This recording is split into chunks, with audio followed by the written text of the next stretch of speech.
Assalamualaikum warahmatullahi wabarakatuh. Perkenalkan, nama saya Gilang Sandi Satria dari Universitas Diponegoro Madura. Hari ini saya akan menganalisis korelasi dan regresi tentang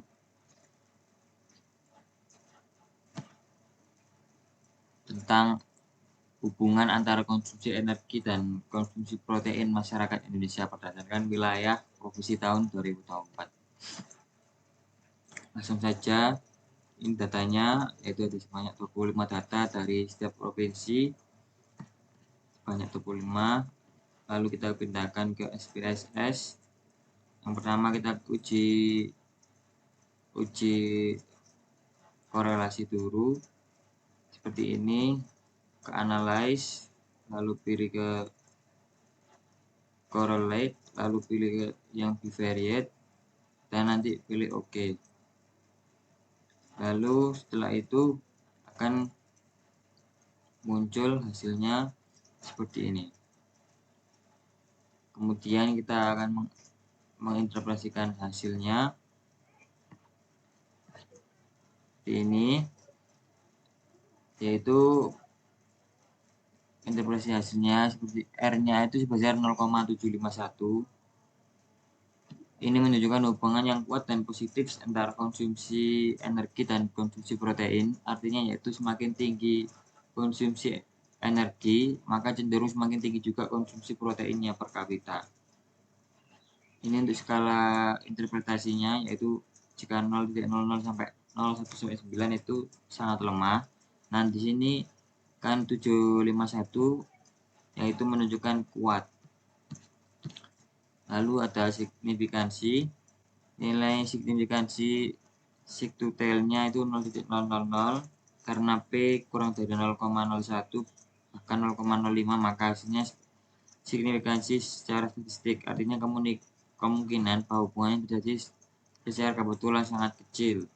Kita dapat menolak H0 dan menerima H0, yaitu terdapat hubungan yang signifikan antara konsumsi energi dan protein per kapita. Kesimpulannya yaitu terdapat hubungan yang kuat dan signifikan secara statistik antara konsumsi energi dan konsumsi protein per kapita di 25 provinsi Indonesia tahun 2024. Dan hubungan ini bersifat positif antara keduanya meningkatkan secara bersamaan. Hal ini konsisten secara biologis dan psikologis karena asupan energi dan protein biasanya berasal dari sumber makanan yang sama, yaitu beras, lauk, dan hewani.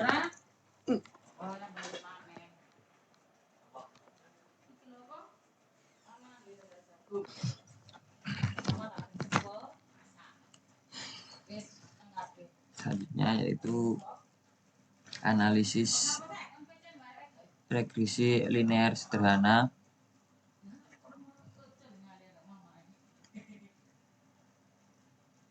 Sama seperti tadi, kita pertama ke analyze, lalu pilih ke regresi, lalu pilih linear, masukkan ke dependen yang energi dan independen ke protein, lalu pilih OK.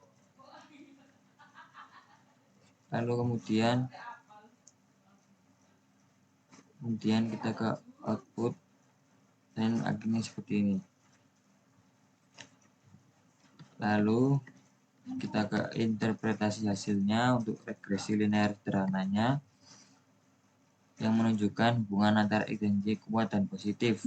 R-nya sebesar 0,751 seperti tadi sama, dan R square-nya 56,4%. Variasi dari energi terjelaskan oleh protein. Adjust R2 itu 0,54. Model cukup stabil meski hanya satu prediktor, dan STR-nya itu 2998. Rata-rata kesalahan prediksi sekitar 3 kalori per kabupaten atau hari. ANOVA-nya nilai F-nya itu 29.732. F hitung tinggi atau sama dengan model sangat baik.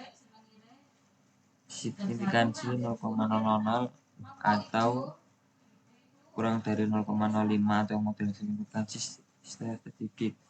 Maknanya model regresi secara keseluruhan valid dan signifikan. Artinya protein mempengaruhi energi secara statistik.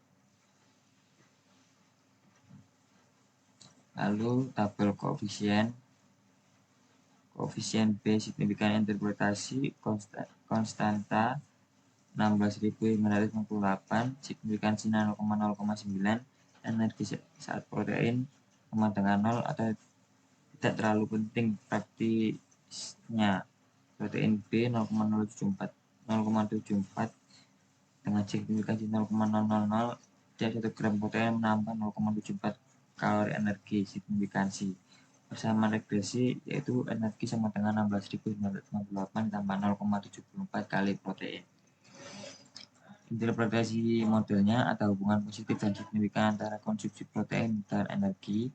Jika konsumsi protein meningkat, maka konsumsi energi juga meningkat secara linear. Setiap kenaikan 1 gram protein per kapita per hari akan menambah konsumsi energi sebesar 0,74.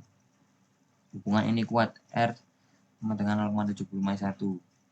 Kesimpulannya, yang itu pertama, terdapat hubungan linear, terdapat hubungan positif dan signifikan antara konsumsi protein dan konsumsi energi, dan dua model regresi yang dihasilkan seperti itu dapat digunakan untuk memprediksi konsumsi energi berdasarkan konsumsi protein. Nomor 3, model ini mampu menjelaskan 56,4% variasi energi. Yang keempat, hasil ini dapat digunakan untuk rekomendasi intervensi gizi khususnya pada provinsi dengan ketidakseimbangan konsumsi. Baik, itu saja dari saya. Mohon maaf kalau ada kesalahan. Assalamualaikum warahmatullahi wabarakatuh.